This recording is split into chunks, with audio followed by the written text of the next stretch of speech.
스마트폰이 힌지 부분에 완전히 나간 모습을 보실 수가 있죠. 한 달도 채 지나지 않아서 화면에서 액체가 누출되었다는 얘기도 있습니다. 더군다나 또 이제 이슈가 됐던 부분이 이 부분이에요. 온도가 영하 5도 이하일 때는 휴대폰을 이렇게 구부리지 마세요.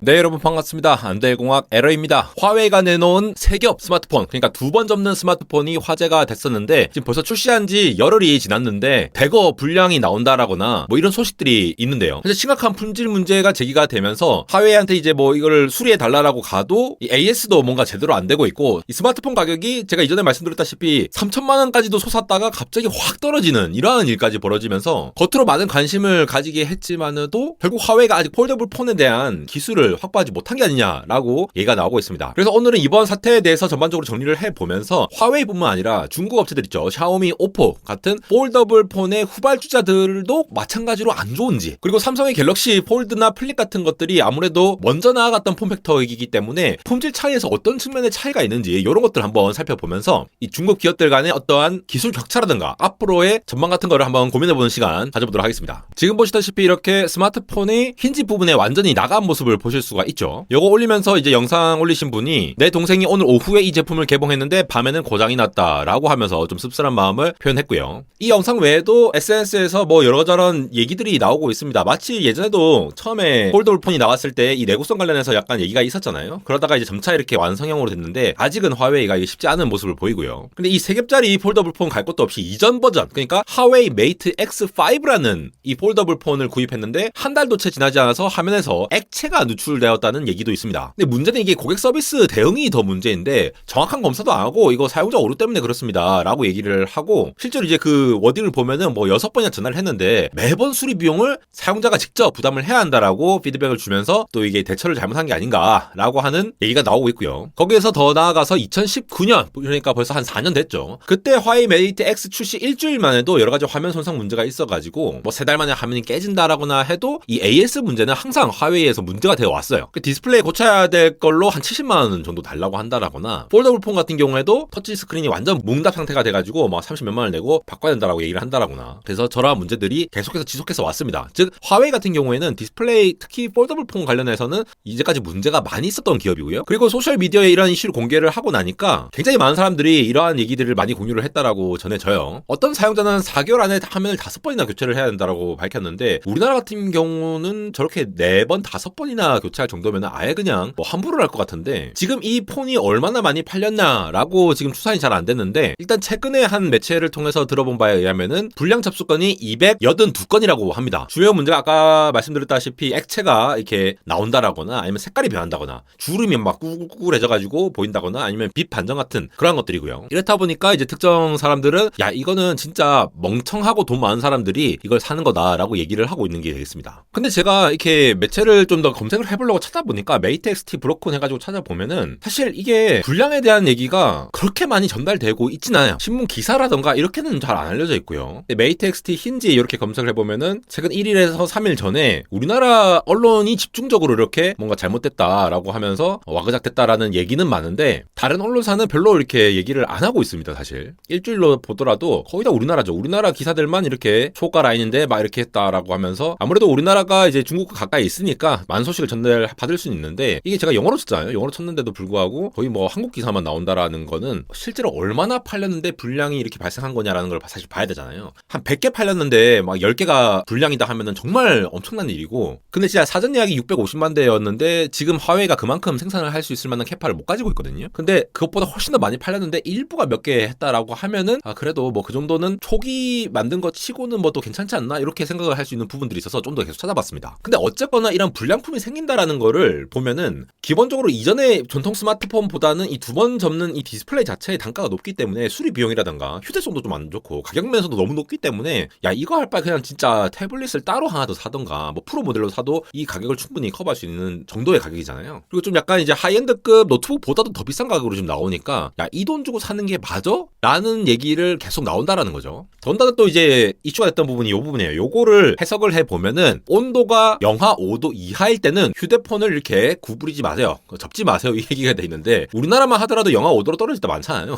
중국 같은 경우에는 또 이제 지역이 되게 넓기 때문에 영하 5도 이하일 때 굉장히 많을 텐데 영하 5도에서 아예 접지 말라고 하면은 이게 품질에 대한 이슈를 불식시키지 못한 그런 문구가 아닌가. 애초에 이러한 퀄리티를 보장하지 못한 채로 생산이 됐다라고 보는 게 합리적인 추론이겠죠. 애초에 이 디스플레이 들어가는 이 스크린 혹은 이제 글래스 커버라든가 힌지 부분에 대해서 제가 이전 영상에 말씀드렸다시피 생산 불량 문제가 있어가지고 초기 생산량이 한 50만 대 정도로 제한을 했다고 합니다. 50만 대 중에서 한 500대가 불량이 났다고 하면 정말 큰 불량 비율이죠. 더군다나 이제 기린 9010이라고 하는 그 칩이 들어갔다고 하는데 SMIC 거죠. 7나노급인데 요게 이제 제대로 안 되니까 이제 오버클럭을 해가지고 이제 들어갈 거다. 그러면 이제 또 열이 많이 발생을 할 거고 그럼 열에 이제 내구성 있게 제대로 잘 준비가 됐으면 모르는데 렌더링된 이미지로는 좋아 보이지만 실제로는 힌지가 수율이 제대로 안 나온다라는 문제를 계속 가지고 있어 왔다라고 전해지고 있죠. 이쯤에서 다른 기업들을 한번 살펴보면요. 먼저 삼성의 갤럭시 폴드 플립 시리즈 같은 경우에는 원래 20만의 폴딩 테스트로 유명을 했죠. 가장 제일 먼저 이 폼팩터를 제시한 기업이기도 하고 이게 하루에 100회 기준으로 5년 동안 사용한다라는 걸 가정해가지고 했는데 실제로 하루에 100번까지 이렇게 접지 않잖아요. 그리고 여러 가지 상황에서의 테스트를 많이 고려를 해서 제시를 했기 때문에 사실 20만 회라는 수치 자체가 이 업계의 하나의 기준이 되었던 거죠. 그러면서 갤럭시 같은 경우에는 가장 좋은 게 이 IP68 등급의 방수 방진 등급을 갖고 있죠. 기존 스마트폰이 갖고 있는 수준의 방수 방진 기능을 갖고 있을 정도로 힌지 디자인이라던가 여러 가지를 잘 고려를 해서 만들었기 때문에 아직 중국 기업들 대부분이 이것들을 못 지키고 있거든요. 이 정도의 방수 방진을 하면서 폴더블을 못 만드는 부분들이 있기 때문에 여기에서 일단 기본적으로 차이가 나죠. 사실 삼성의 이제 플립 폴드 시리즈 같은 경우에는 이 방수 방진 등급을 계속 처음부터 지켜오려고 노력을 했기 때문에 다운그레이드 하기가 쉽지 않아요. 이미 이걸 충족시켰는데 다운그레이드 해서 하겠다라고 하면은 좀 약간 소비자들의 클레임이 많이 들어올 수도 있겠죠. 그리고 업계를 리딩하는 입장에서 요거를 그 품질의 기본적인 요건은 지켜줘야 하는 요건들이 있었기 때문에 이런 것들을 포기하고 뭐 빡세게 내놓기에는 쉽지 않은 부분이 있었겠죠. 특히 미국 국방부에 테스트를 통과를 했다고 하면서 이게 영하 32도에서 영상 63도까지 굉장히 이 넓은 범위의 극단적인 환경에서도 얘가 버틸 수 있느냐를 테스트를 한 것까지 검증을 했으니까 여러 가지 상황을 커버할 수 있을 정도의 내구성을 갖춘 상태로 제시를 했다라고 이해를 하는 게 맞고요. 그리고 이 디스플레이 자체는 삼성 디스플레이에서 공급을 하지만 또 힌지 디자인 자체는 삼성전자에서 만든 걸로 알려져 있죠. 그래서 굉장히 복잡한 구조의 힌지 디자인으로 해서 중간에 힌지 스탑하는 기능들이라든가 이런 것들도 아직은 중국이 못 따라온다라고 하는 평가가 많습니다. 방수 방진 등급에 대해서는 사실 여러 가지 얘기가 있죠. 원래 IP 등급이라고 하는 것이 IPXY 등급이라고 하면은 X는 방진 등급을 얘기하고 Y는 방수 등급을 얘기를 하는 거죠. 요거 제가 예전에 안대공학 오리지널 영상으로 쫙 다 정리를 한 게 있습니다. 그래서 IP68 등급이라면은 지금 현세대 나오는 이 엣지 디바이스의 가장 높은 수준의 방수 방진 등급이라고 보면 되는데 요거를 계속 지켜왔다라는 것이 기존 갤럭시 폴드 플립 시리즈의 어떤 한 장점이 될 수 있고요. 그런데 또 이 삼성 디스플레이에 플렉서블 OLED를 가져와가지고 만드는 기업이 바로 이 오포라는 중국 기업입니다. 오포 파인드 N3라는 모델인데 요거 같은 경우에는 삼성보다도 훨씬 더 폴딩 테스트를 많이 거쳤다라고 해요. 60만 회를 테스트 해봤을 때 굉장히 잘 된다라고 돼 있는데 물론 미국 국방부의 테스트를 받지는 않았습니다. 그런데 그만큼 20만 회보다 더 높은 수준의 테스트를 많이 거친다. 그리고 저 힌지 디자인 같은 경우에는 지금 막 트랜스포머처럼 보이고 있는데 저게 또 이제 오포에서 직접 설계를 했다라고 합니다. 화웨이에 비해서는 오포가 그래도 퀄리티 측면에서는 굉장히 좀 준수하다라고 평가를 받는 거고요. 60만 회를 접었다 폈다 하는 그런 테스트뿐만이 아니라 영하 20도에서 50도 온도 조건. 아까 삼성 같은 경우에는 영하 30몇 도에서 60몇 도잖아요. 훨씬 더 넓은 범위. 그게 온도가 조금씩 올라갈 때마다 내구성에 대해서 테스트가 굉장히 빡세지긴 하거든요. 그것보다 조금 좁은 범위에서의 온도 조건에서 40만 회 이상의 폴딩 테스트를 해봤다라고 얘기를 하고 있으니까 디스플레이 자체에 대해서는 삼성 디스플레이에서 아무래도 보장하는 그 높은 수준의 OLED 디스플레이, 소형 OLED 같은 경우, 특히 플렉서블 같은 경우에는 우리나라 기업들이 최상위에 있지 않습니까? 거기에 대해서 있는데 힌지 쪽을 그렇게 같이 커버하면서 뭔가 조금 더 나은 성능을 보인다라고 추측이 되고요.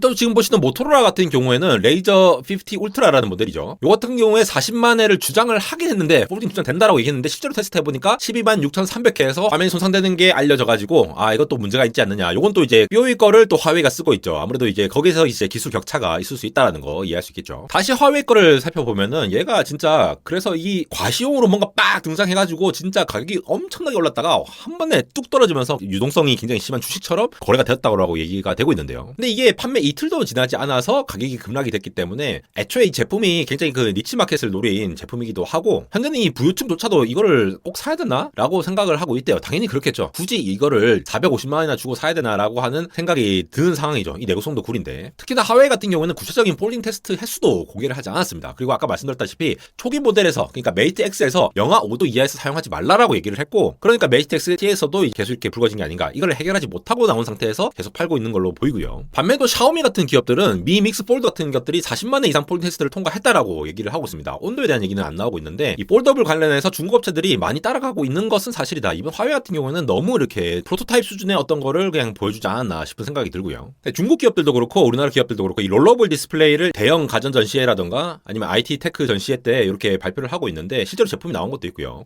그래서 이런 것들이 이제 롤러블로 나오면은 폴더블의 얇음도 해결을 하면서 뭔가 처리해주지 않을까라고 하는 기대감이 있는데 또 이제 저게 두루마리처럼 이렇게 되어 있는데 저걸 얼마나 또 얇게 할 수 있느냐가 또 핵심일 것 같고요. 근데 저는 이번 사태를 보면서 여러 가지를 느꼈지만도 가장 우려되는 거는 이제 기술 경쟁력이 계속 뭔가를 따라가고 있구나라는 느낌은 들었어요. 물론 이제 내구성의 문제도 굉장히 큰 허들입니다. 근데 지금 보시는 그래프가 이 TFT LCD 기준으로 이 빨간색이 중국이 계속 점유율을 높여가지고 24년대에서 이제 4분의 3 정도를 이렇게 먹고 있는 걸 보이시죠. 우리나라 같은 경우에는 급격히 떨어져가지고 이제 LCD 공장 다 철수했죠. 그래서 2% 아래로 지금 내려가고 있는 상황인데 중국이 이렇게 치고 나왔다라는 부분들 그리고 OLED 같은 경우에도 원래는 우리나라가 다 먹고 있었거든요. 그 다 먹고 있었는데 최근에 BOE라던가 다른 중국 기업들이 올라오면서 거의 우리가 내려가는 것만큼 중국이 먹고 있지 않습니까? 다른 데는 아예 안 움직이고 있으니까. 그래서 이게 기술이 계속되다 보면은 지금의 어떤 폴더블 시장이 이 정도 수준이다라고 본다라고 할지라도 중국 같은 경우에는 정부의 등을 업고 계속 지원을 받고 있잖아요. 우리나라는 그런 지원 못 받습니다. 어느 정도 이제 도움은 되겠지만도 워낙 캐파가 크고 그리고 중국처럼 그렇게 정부가 기업들을 이제 드러내놓고 지원을 해주는 나라가 없죠. 그러니까 그렇게 반도체도 디스플레이도 계속 이렇게 지원을 하다 보면은 어쨌든 시간 문제가 아닌가라는 우려가 좀 있어서 이러한 기술들을 어떻게 우리가 대응을 해 나갈 것인가라는 부분에 대해서 좀 사실 좀 걱정이 많이 됐고요. 아까도 말씀드렸다시피 삼성 같은 경우에는 폴더블 폰에 이 리더 입장이 있기 때문에 원래 지키고자 하는 그 퀄리티를 계속 유지를 해가면서 방수 방진 같은 거 다른 애들 지금 다 안 되거든요.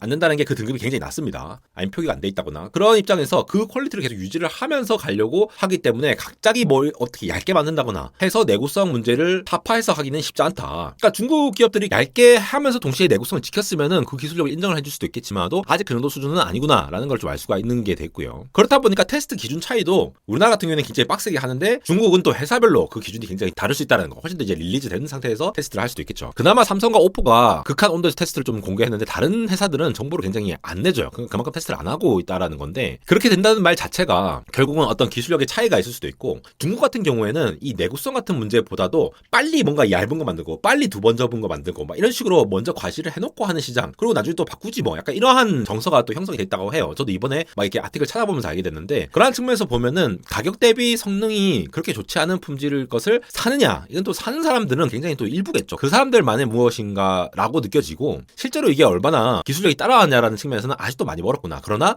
이렇게 끊임없이 뭔가를 제시를 하면서 피드백을 얻고 아예 자신들이 테스트를 할 바에 그냥 팔아버리고 거기서 테스트를 하는 것 같기도 하고 뭐 그런 느낌도 듭니다. 그래서 이 세트 제품에 대한 여러 가지 얘기들이 많이 나오고 있어서 오늘 한번 정리를 해봤고요. 폴더블 시장도 이제 점차 개화가 될 거고 애플 같은 경우도 폴더블 시장에 진입을 하고 싶은데 이 디스플레이 벤더들한테 요구하는 그 조건이 굉장히 빡세다고 합니다. 지금에 있는 폴더블 폰보다 더 빡센 기준을 제시를 하고 있을 수도 있어요. 그러니까 시간이 걸리는 걸 수도 있겠죠. 애플 같은 경우는 아무래도 시장이 충분히 성숙한 다음에 진입을 하는 경향이 있다 보니까 기술적인 측면에서도 굉장히 좀 견고하게 가서 하는 것이 아닐까 싶습니다. 안대공학 인스타그램 소개해드립니다. 언리얼텍.에러 여기에 들어가 보시면 되고요. 유튜브에서 전달드리지 못하는 짧은 영상들이라던가 좀 재밌는 것들 아니면 요긴한 정보들 이런 것들 다 모아가지고 전달드리고 있으니까 많은 관심 가져주시고 팔로우 해주시면서 좋은 소식 얻어가시기 바랍니다. 지금까지 안달공학 에러였습니다.